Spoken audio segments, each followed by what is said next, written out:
what does karma mean, and what does it mean in the Vedantic sense? What it means is when you make a choice, then you get consequence for that choice. So that is a result, and that also in a common parlance is called karma. For example, if a tiger kills a deer, is it karma? No, because tiger is programmed. It's pre-programmed to be a carnivore. So what if a human being is non-vegetarian? Yeah. So that's bad karma. Sensitive question, but let's explore it, right? Human being has a choice. What's been dominating the news is this story of a woman who had her husband murdered on honeymoon. Clearly intent. If you mastermind a murder, and that's a definite abuse of free will, Yes. obviously, right? So that has to have the highest consequence. I know people, I have met people who have done something inappropriate. They were influential, so they got away from the legal system. But I met them, and Anushka, that kind of conflict that they were going through, internal, Torment. Torment. You know, is it some sort of combined karma of all these 242 people on board and a few people on the ground? What is it? What explains it? How do you understand these events, right? Rather than giving an answer, it's karmic or it's not karmic or whatever, right? So what we do need to understand is that there are multiple causes which are working. Ultimately, from what I'm understanding, Neema, from what you're saying, it's really on you. Absolutely. So you cannot have this helpless attitude that ye mere karma hai. Karma doesn't mean that you have come here to suffer. There's a gamut of possibilities.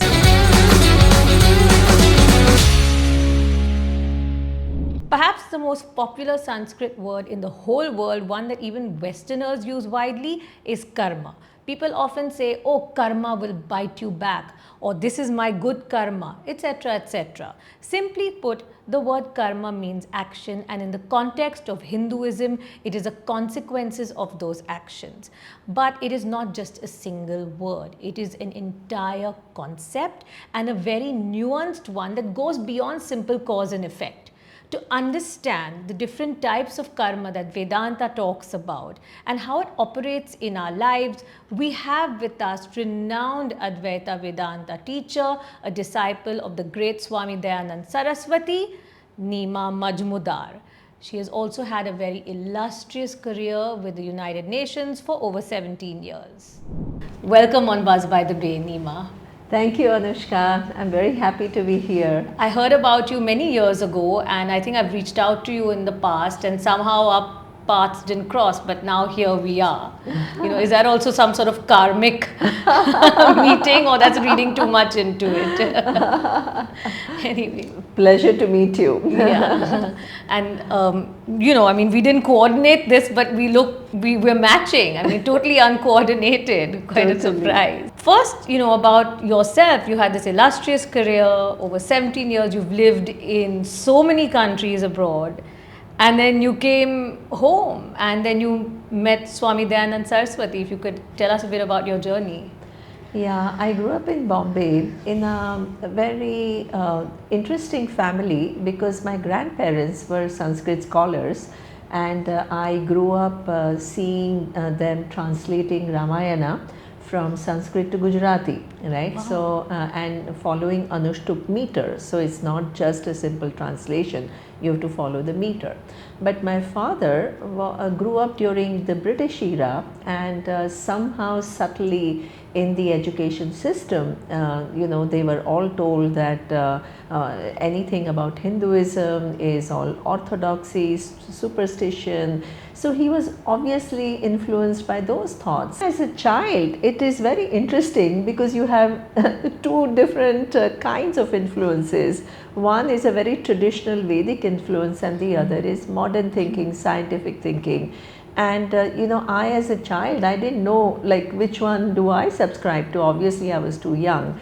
So I guess I had both influences, but when I went to the US for my higher studies, I think a lot of questions came to my mind. Of course, I enjoyed myself and I learned a lot. I mean, I don't want to take away from it. But what also I saw is the fact that, Americans were as lost in their personal lives as anybody else, and they were all struggling, and almost so many of them were going and seeing a counselor or a therapist to help themselves, and that was like a big surprise for me. And then it kind of made me think about what are we actually searching for, right? I mean, as a human being, what is it that really satisfies us? And I didn't have an answer, but I was just curious. And one day I just happened to meet my teacher. He was giving a talk. Swami Dayananda. Swami Dayananda. Yes. And he was giving a talk in one university, and I just went out of curiosity. I didn't quite know what to expect, but what really attracted me was the topic, and I didn't know who he was. But the topic was, who are you and what's your relationship with the universe and the cause of the universe? Wow. I said, wow, who even attempts to make you understand that? Because generally, spirituality means, they teach you different practices which are great. I mean, I don't have anything against it, but that doesn't necessarily make you understand life in its totality. What he said is, even Vedas or even Upanishads or Bhagavad Gita, you don't just have to accept what they are saying as the truth, right, without questioning. In fact, inbuilt in our tradition is a dialogue.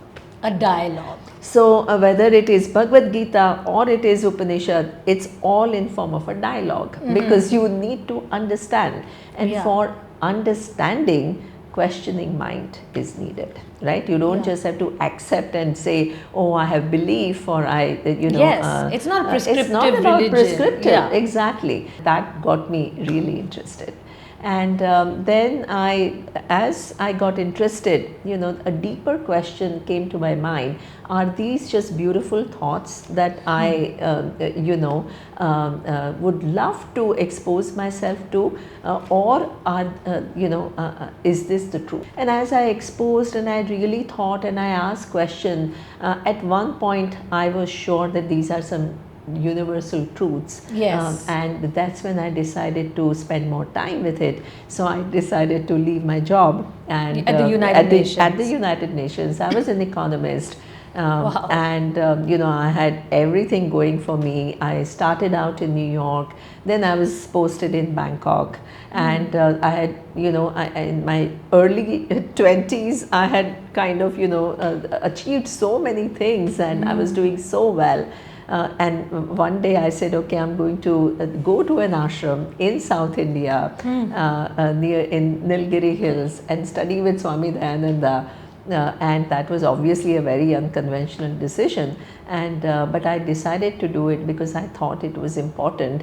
And after studying, actually it's interesting, I spent 3.5 years studying full time with him, but to my surprise, he told me to go back to the UN and work. Oh, really? Okay. So I graduated from his course in 1998. And I went back to work at the UN. Finally, in 2013, I felt that this was really teaching Vedanta was my call. So what a fantastic story. And as you said, you were an economist. And I've seen that Vedanta and the Bhagavad Gita really appeals to people who have a mathematical, scientific mind. Absolutely. Always. And it's not a prescriptive religion. It's the only religion that doesn't claim to be the only true religion. It encourages a questioning mind. Doesn't say that if you don't accept this, you'll go to hell. Absolutely. There's no such theory. No such thing. It is very scientific. Today's topic is karma. Of course, I know there's a lot I can talk to you about, and I will, keep having you back to discuss other topics, especially, all your learnings from Swami Dayanand. But, given this word karma is so loosely used often, and very common. It's a word that's in the Western dictionaries, and Westerners are very familiar with it. But they have a very, most people, not just Westerners, everyone has a very simplistic notion of it. So first off, what does karma mean, and what does it mean in the Vedantic sense? Excellent. So thank you for asking this question. As you said in your introduction, I was very impressed because what you said is, in general, karma means action, right?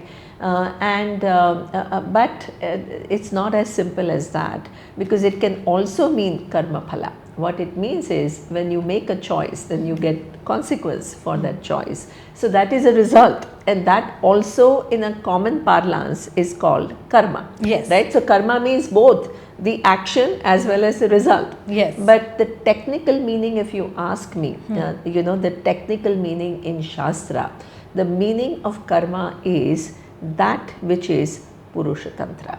What does it mean? It is centered on free will. So what it means is, action is not karma. It's only when you have used your free will, then you are liable for an outcome. I'll give you an example. Beautiful, yeah. See, for example, if a tiger kills a deer, is it karma? No, because tiger is programmed. It's pre-programmed to be a carnivore, right? So there is no consequence as such, because the tiger is not making a choice, should I be vegetarian or should I not be vegetarian? Or a cow doesn't get punya because the cow is vegetarian, because there is no choice, it's pre-programmed. So therefore it is not karma. So as a human being, we are not neither pre-programmed nor we are like machine, robotic. We are special. The human species is special because we have faculty of choice. And when we exercise, so faculty of choice technically means, when a situation arises, you have a choice. And in Sanskrit, we say, what kind of a choice we have? Kartum shakyam, akartum shakyam, anyathava kartum shakyam. What does it mean? When a situation arises, you have a choice with reference to, should I do this, should I do that, or I don't do anything. That choice you have, and depending upon what choice you collapsed and how appropriate that choice was with reference to that situation, you get a consequence. Then they're liable for the karma phala. The karma phala. So Purusha Tantra is choice, is your choice. So karma is any action which is done when you exercise your free will, essentially. So you don't, animals don't have a karma. No. And now this raises so many questions. You said that gosh, now that's Vedanta. One issue and one answer raises so many more questions. Exactly. So what if a human being is non-vegetarian? Yeah. So that's bad karma, or is there such a thing as bad karma? I mean, so it's a good question. I mean, that's a little sensitive question, but let's explore it, right? Human being has a choice. And so that means you can choose to fast, you can choose to eat, you can choose to the kind of food that you want to eat, even within vegetarian food. See, it's so nuanced, Anushka. It's not as simple as people think it. So they talk in Bhagavad Gita, they talk about food which is Sattvic, Rajasic or Tamasic. So what is a Sattvic food? Veg. Not only veg. Yeah. See, that's the thing. When you eat food which is light, which doesn't overwork your system, which will keep your mind not dull, which will not make your mind dull, but it will keep it alert so that you can engage in the activity that you want to engage. Now, a food which is, suppose it's vegetarian food, but it's full of oil and extremely heavy, it is considered tamasic food. It is called Rajasic food. Rajasic food, why? Because it will overburden your system. Then you have tamasic food. It could be vegetarian, but tamasic. And what is that? So the definition. So exactly. Even the definition of tamasic food is stale food. Stale food, which is a little contaminated, right? So what does that do? That will disturb your system. So even within veg, so it's not as simple as veg, non-veg. If you take veg food, you're doing the right thing, Good and if you're karma, doing non-veg, bad karma. Okay. Do you understand? It's Yeah, a yeah, little it's bit more more nuanced. nuanced. But also now let's come back to non-veg food, that as a human being we have a choice, and what is that choice governed by? If it is only governed by, right, what is so called healthy for me, what will give me more protein, or what will give me a good taste, then it is not a wise choice. If you make a choice, and if you take into account the fact that every living being wants to live, that is the truth. Nobody wants to die, right? Yeah. And nobody wants to be the next one to be slaughtered. And if I say that, actually my life sustenance doesn't depend upon killing that entity. The universe has created source of food for me, right? Yeah. The plant kingdom gives you everything that you, in fact nowadays people are becoming vegan, and what does it show? That the plant kingdom gives you everything that you need in order to sustain your body. Okay, so your actions should do the least harm possible.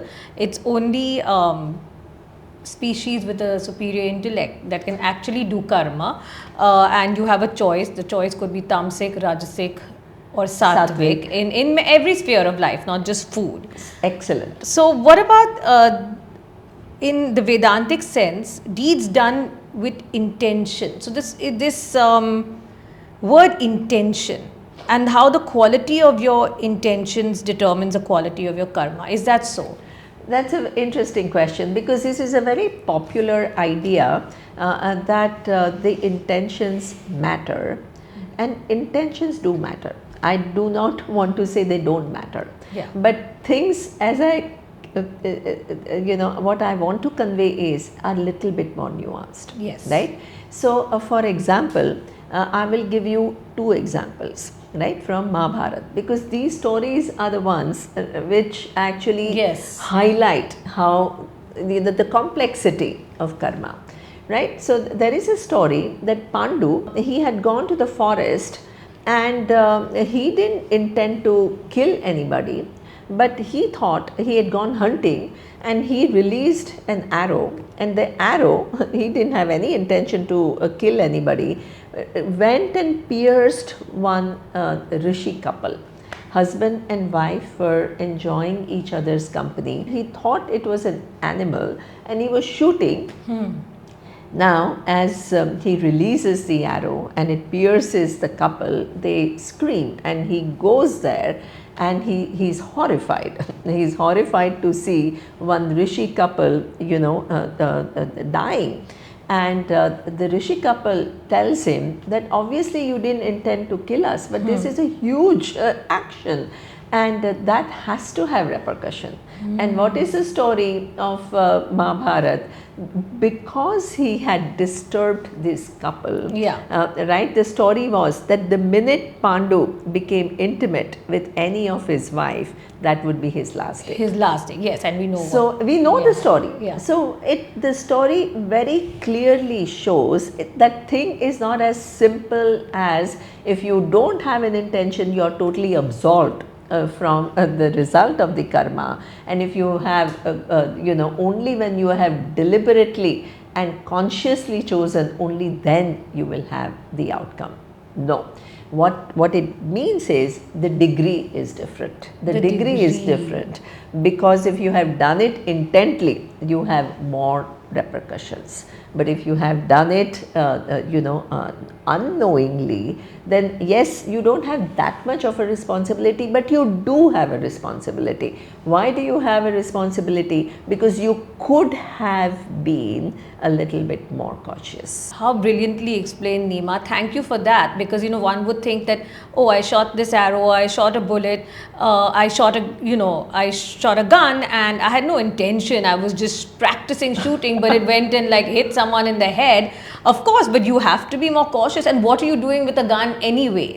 So that's I'm so happy you explained this, and it's a similar story in the Ramayana with Raja Dashrath and Shravan Kumar. Excellent. I was going to tell that story. Okay. I'm so glad that you pointed it out. And that's exactly the same, that Dashrath had, same story like Pandu, that he had gone to the forest for hunting, and he also, hears somebody taking water, and he thought it was an animal, and he shoots an arrow, and he's horrified because it was Shravan Kumar who was looking after his blind parents, and he was feeling so bad, and he goes and he gives water to Shravan's parents, and Shravan's parents were blind, and they said, "Oh beta, have you come?" And Dashrath had no heart to tell that I have shot an arrow and I've killed your son.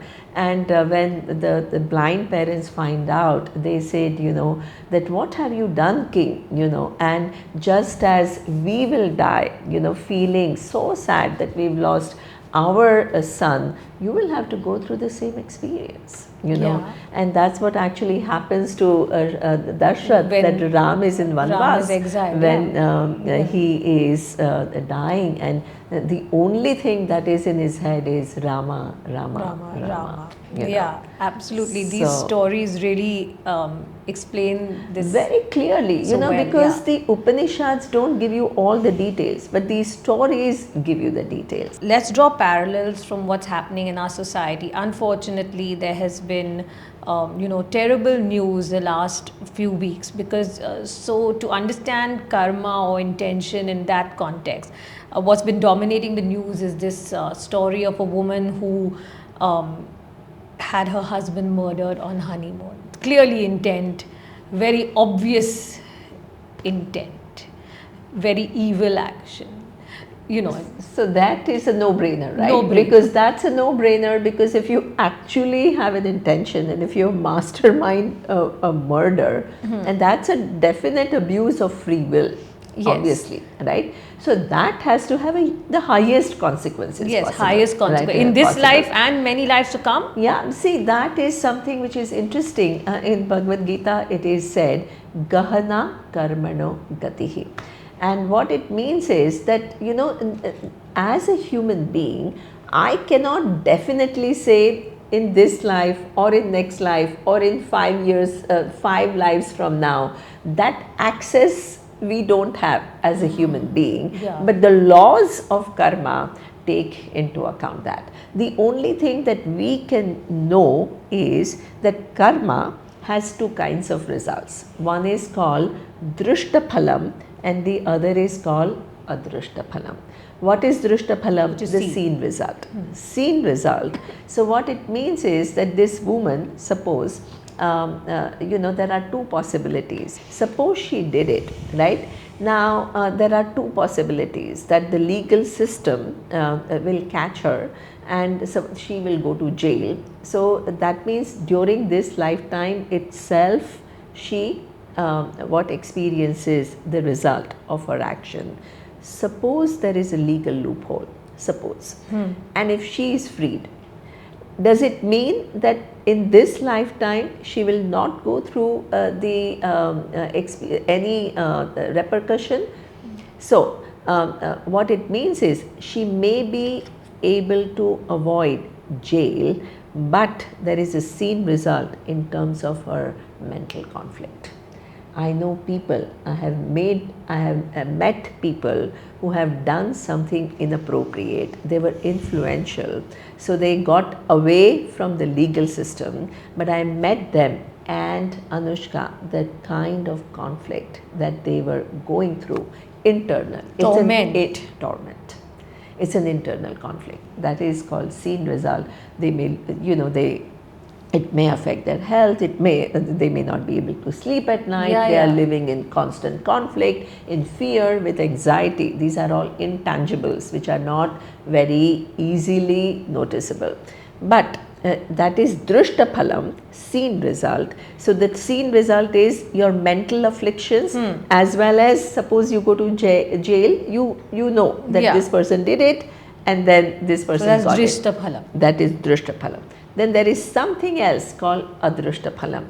And what is that adrishta phalam? Something which will accrue to you sometime in the future, which you won't be able to relate that it is because of this. Could be in another lifetime. It could be any time. Centuries down the line. Absolutely. Or it could be you have a health problem and you can't relate it to this act. So does this explain why some very good people who only do good deeds, or very spiritual people, even spiritual masters, gurus, suffer so much? Is it some sort of adrishta phalam from, and people don't understand, oh, they're such a good person, why have they suffered like this?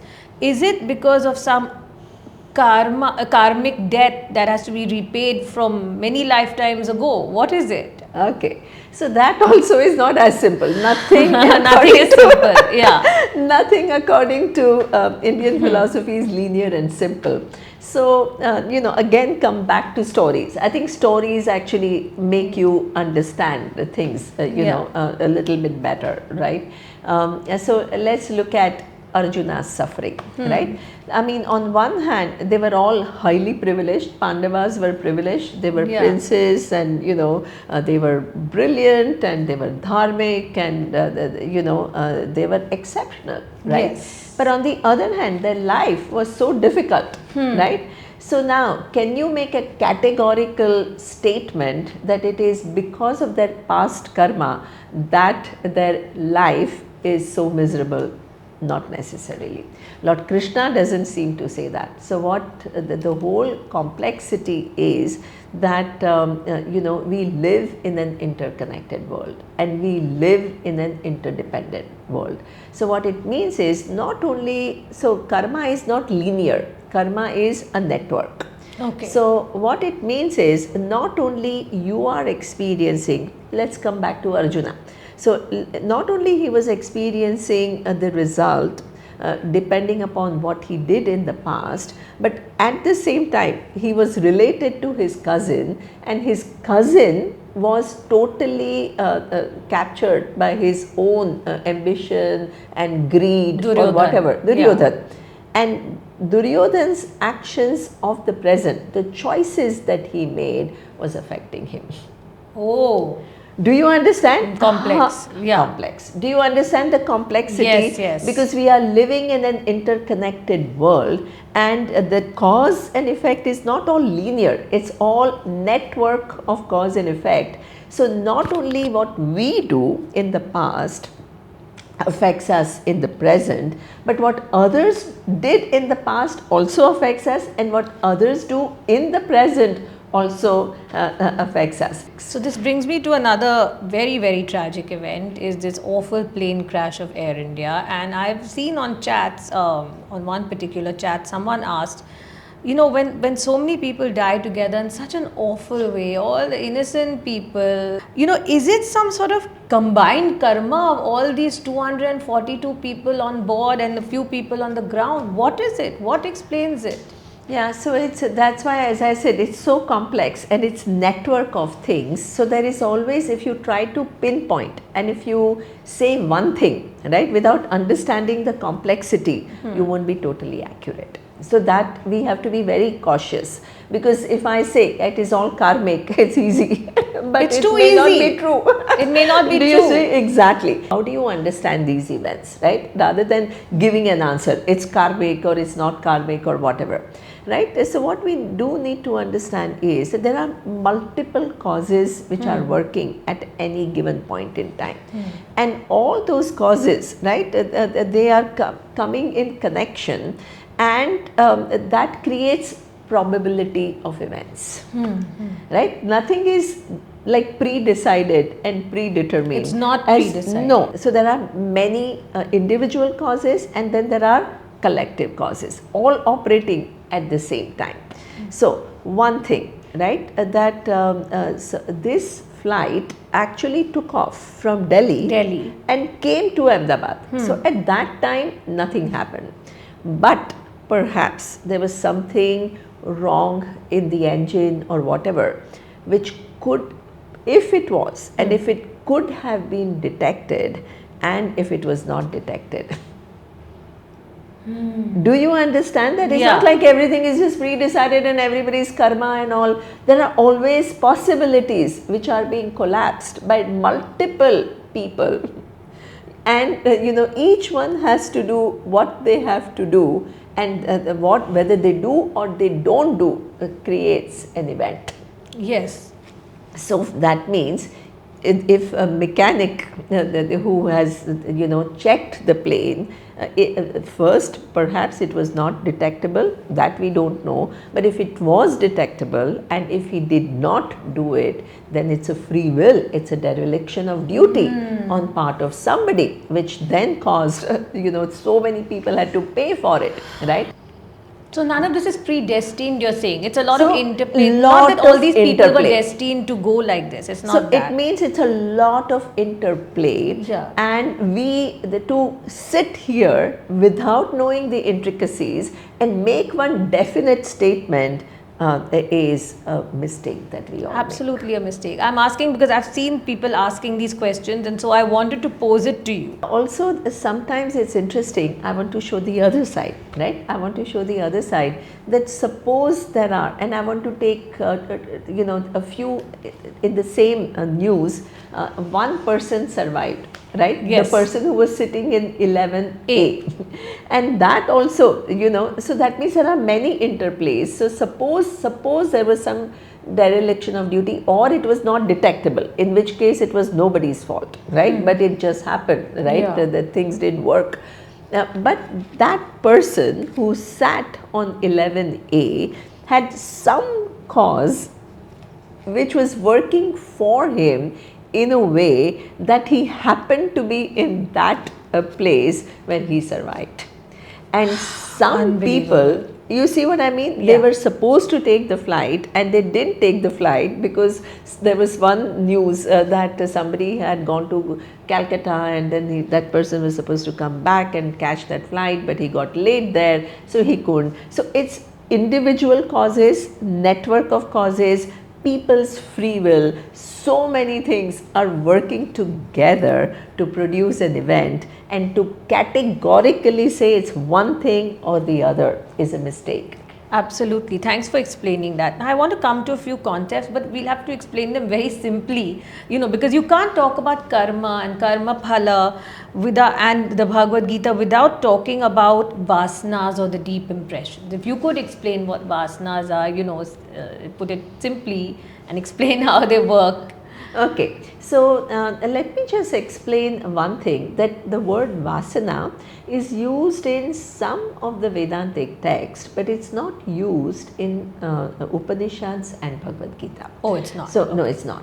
But what it means, I think the equivalent word for that is samskara. And what is samskara? So, what samskara means is you have a faculty of choice. And suppose you keep repeating a certain choice again and again and again, it creates a deeper impression in you. So that is called samskara. In terms of neurosciences, what it means is that the choices that you make and you repeat the most, they create neuron pathways. They create neuron pathways, and then next time a situation occurs, technically you can do things differently, but because of that pattern, programming, which is also your own choice, right? Your own choice. Yeah. So your mind will automatically go to that place, right? So that is called samskara. But what is the good news? That you can reprogram, yeah, which is great power that is given to a human being.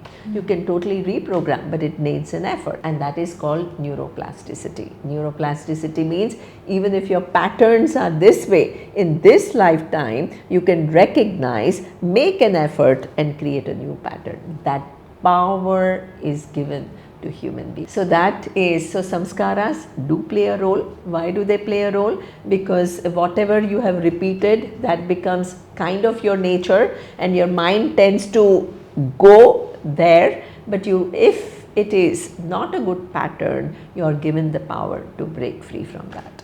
Okay, so every time you do some karma, you create a vasana. Is that how it works? So or what you deepen that so you samskara? deepen that samskara because suppose, right? I mean, just let me give you a practical example. If my thinking about myself is nobody will listen to me, suppose that's my predisposition, which is my samskara, right? Now what will happen is that next time I'm talking to somebody, before any outcome happens, my mind will tell me she will not listen to me. Do you understand? Yeah. So that means that becomes your deeper orientation, which you don't even realize. Then if your thinking is that that person will not listen, your whole action will be contaminated by that thought which you don't recognize, and then you will not be powerful enough, and as you're not powerful enough, that person will not take you seriously. Now again it is solidified one more time. You will use that fresh data to tell you yourself, see, nobody listens to me. So it's a self-fulfilling prophecy in that sense. Absolutely. Tied up with this whole cycle of death and birth and rebirth, where does karma and sanskaras and vasanas come into play? Is it that unless you exhaust all these deep impressions, only when you exhaust them will you not be reborn? How does it work? Okay, so how it works is there are two pursuits, right? One is, according to Vedas, that ultimately we all have to know our true nature. And our true nature is not that we are this individual. Our true nature is Brahman. So what, just I will very briefly explain. I can't explain the whole idea. That the body is just like a vehicle that is given to us. It's like an instrument, right? It's made up of 5 elements. It's able to do things. We think that my identity, who I am, is equal to body. So that's a mistake. That is called mistake. Now, the second identity that we have all assumed is I am as good as the mind. So, whatever happens in the mind, so for example, mind is sad, you conclude I am sad. So, whatever that condition of the mind is becomes whole of I am. This is a mistake that Vedanta is talking about. Those instruments themselves have become I, and in the process what has happened is the real nature of I is missed out. And because of this error, you become as good as body and mind, which is highly limited, and that's why you become small. And that's where all your struggles are. You're small, you cannot stand that smallness, then you engage with the world, things don't happen your way, then you are frustrated, then the whole cycle starts. So ultimately, what Vedanta is saying is, this whole entanglement will only go when you recognize you are the whole. So you get freed from this cycle of death and rebirth when you recognize your true nature. Absolutely. That you are not this mind, body, intellect. Superb. So that means knowledge. So that this is called, I'll quote Bhagavad Gita, Gnanagni Dagdha Karmani. The fire of knowledge. What does it do? It destroys all the karma. How? I will tell you. So if you're not the body and if you're not the mind, who are you? Right? That's the next question. So So what Vedanta points out is that you are Sat, there is an existence which is independent of the body and mind, and that Sat is Chit. So what is Chit? That existence is of the nature of awareness. So who are you? Existence and awareness, in whose presence different conditions of the body are known, in whose presence different conditions of the mind are known, in whose presence different conditions of the world are known, but that existence and awareness is completely free from the conditions of the body and mind and any condition of any object that exists in this universe. So that Sat and Chit is limitless. So if you are ignorant of your true nature and if your identity is an individual, any karma that you perform using your faculty of choice will give you a result. That will go on. That will go on and it will give you birth after birth after birth after birth. until in one lifetime you ask the question, who am I? Wow. It's pretty intense and mind-boggling, but it's Yeah. pretty fantastic also. Just coming to a few things, I want to deal with two texts, the Bhagavad Gita and a little bit about Tattva Bodh. Just at least superficially to understand what Bhagwan tells Arjun about karma in chapter 4, I think specifically 4.16, that verse. Yeah. He describes three types he says karm, vikarm and akarm. If you could explain that. Yes, great. So what it means, just let's come back to what I was explaining. So first, let's look at the definition. Karma. As long as you don't know your true nature, you are an individual, right? And if you are an individual, situations arise and situations call for a response. So when you do what needs to be done, that is called karma. Karma in this karma, vikarma and akarma. What is vikarma? Vikarma is when you suppose you were greedy or you were looking for easy money. You knew something was inappropriate, but you still did it. So what does it mean? That you have an understanding of what is right and what is wrong, because which is part of human program. Along with faculty of choice comes a very intuitive understanding of what is right and what is wrong. Even if we have that intuitive understanding, which is part of the program of the universe, we don't always go along with it because we have our own pressures. You want to become rich very fast, or you are so like Duryodhana, he was so ambitious and he didn't care what he did to others. He wanted to be the king of Hastinapura. This will go on, which will go on and on. Either you do the right thing or you don't do the right thing and you get the results. That whole thing will end when you inquire, who am I? And know that you're not this mind body. It's superb. And the minute you know I'm not this body and mind, I'm awareness which has never performed any action. Right. It is a karma. So when you stop doing this egocentric action. So what it means is when you recognize the nature of I as awareness which has actually never performed an action. Right, absolutely. That is nature of Atma. So there's no sense of doership then, right? Superb. There is no sense Yeah. of doership. That is the only time you're free from karma.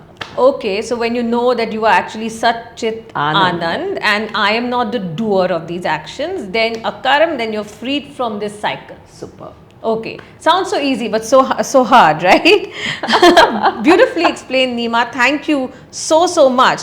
I want to come a bit to Tattva Bodh, Adi Shankara's Tattva Bodh, because very interestingly he talks about three types of karma: Agami, which is, I believe, future karma arising from present action; Sanchita as accumulated karma; and Prarabdha, which is what we're currently living out. If you could just a little bit explain these to us. Yeah, I will explain. It's a very important thing that, as I said, until you know the reality, right? When you know the reality, you're completely free from this whole karma thing. But until you know it, you are this individual. And so now the first question is how did you come to this? Why did you assume this body, right? Why did you get this mind? Why were you born to these parents, right? So what the whole idea of karma is, as I had said, that every time you perform an action, there is seen result and unseen result. The unseen result gets accumulated in your account, so that means we have all these unseen results for actions that we have performed in multiple births, which are all in account as a potential, which will give the right situation at some point in time. This is called Sanchita karma. But those karmas are too many. You can't experience all of them in a given birth. So out of all those karmas, a group of karma give you this particular birth, right? Which is this body, this mind, this parentage, this gender, this socio-economic context, and your life trajectory. That is called Prarabdha karma. So your Prarabdha karma determines whether you're born as Neema or Anushka, as a female in this body. Superb. Okay, and but that is it. So Prarabdha comes out of your entire accumulated Sanchita karma. Superb. So it's a subset of Sanchita karma. Because every karma that you have, there are too many. You can't experience a result in this lifetime. As you are experiencing, you are also responding. So depending upon the choices that you make, again you are creating new karmas. Do you understand? That is called Agami karma. That is called Agami karma. That I have responded. Now that response, I have used my free will. It will give me seen result, which is right now I will experience. Unseen result, Adrishyam, as you say. Adrishya, right, which is Agami. At the end of this life, that Agami karma will go and join Sanchita karma. It's almost like a mathematical equation, and then there's a subset, that comes out, which is your Prarabdha, which determines. So if a person is, let's say, born with disabilities or whatever, I mean, that is their Prarabdha karma, which is taken out of somewhere they accumulated karma from who knows how many lifetimes. Excellent. Okay. But the beauty is, people only keep emphasizing that. The beauty is, you have a range of possibilities in this lifetime of what you want to do. So it's an interplay of free will and destiny, and your samskaras, plus your ability to break away from those samskaras. You're creating new samskaras, and that all then will determine future life. So ultimately, from what I'm understanding, Neema, from what you're saying, it's really on you. Absolutely. So you cannot have this helpless attitude that ye mere karma hai and this is my this is my kismat, and you can't have that attitude. Anushka, I'm so glad you are saying this, because I have to spend so much time telling people karma doesn't mean that you have come here to suffer. There's a gamut of possibilities. Wow, I'm so happy, to have this conversation, because it's not that you're born with certain afflictions or you're born, unfortunately into a poor family. It's not that you should just accept and say, ye mera karma hai, and you should actually, it's on you. You have that free will. And if you observe the world, as you said, you want to make it relevant, you look at most of the world leaders, you look at cricketers, you see the tennis stars, very few people, most of the cricketers, right, they don't come from some highly privileged, they come from very simple families, but through their hard work, through their dedication, through whatever, they become great stars. And how often we've seen two people in a similar situation react completely differently to the world. Like I've seen people with disability totally, accept things, be happy, make the most of their life, and not at all feel sorry for themselves. And then on the other hand, you see people who spend their whole life feeling sorry for themselves, even when they have the most minor of, afflictions or whatever. Absolutely. So it's really on you. Last couple of things, because it's a very intense topic. I know there's a lot we can say, but it's at small doses at one time, So when people say that when your Prarabdha karma is extinguished, that's when you leave this body and that's when you die. Is that true? It's true. Yeah. As I said, it's a subset which has given you this body and this mind. So when that Prarabdha is over, then you have to shed this body and mind. But is there a possibility of changing your Prarabdha karma in this lifetime? Can that happen? Can you change? That's the last question I want to come to. Do we have the power to change our karma through tapasya or seva or whatever it is? Yeah. So there are two ways of looking at it. So suppose these are collapsed possibility, right? So suppose you have difficulty, papa, right? So I'll give you almost a mathematical example, right? Suppose you come with -5 as an outcome of your collapsed choices. -5 cannot change because already you have done things for which there is a result, but you have a free will now. So what happens is, look at this, to that -5, through my present karma, what I can do is do +5. What is the outcome? 0. my -5, I'm lax and I'm not paying any attention. I'm operating from my samskaras, which are all. To that -5, I've added -10 through my present choices. What is the outcome? -15. 15. Yeah. I have made an effort and I choose not to be, I have invested in being wise. To that -5, right, I add +20. Where am I? You are +15. +15. What am I doing? Whatever is already collapsed, I can't change. But what I do now interacts with the past causes and brings a new outcome. That's why the present is most important. In fact, our Shastra don't talk about past, they talk about present, they talk about Purushartha. And what is Purushartha? What do you want in this life The true right purpose. now? Yeah. And what are the 4 Purusharthas? Artha, Dharma, Kama and Moksha. Yeah. So you have to choose, and what do you choose goes along with the past, and you can change it. You can change your trajectory for better, for worse, or totally get out. All these possibilities are given to you as a human being. This is why our Shastra says human birth is an extremely important birth, and don't waste it. Squander it. And I think this is an excellent note to end on. It's a very empowering note that it's really all on you. You can't be fatalistic. It's on you. You can change your trajectory in life. You can actually undo negative karmas and change your trajectory. This has been a most fascinating conversation, Neema. Thoroughly enjoyed it. Thank you, Anushka. Thank you for being so advanced in your questions. Thank you so much. Which enabled me to go to depth. We will have you back on again on Buzz by the Bay. Thank you so much. Thank you.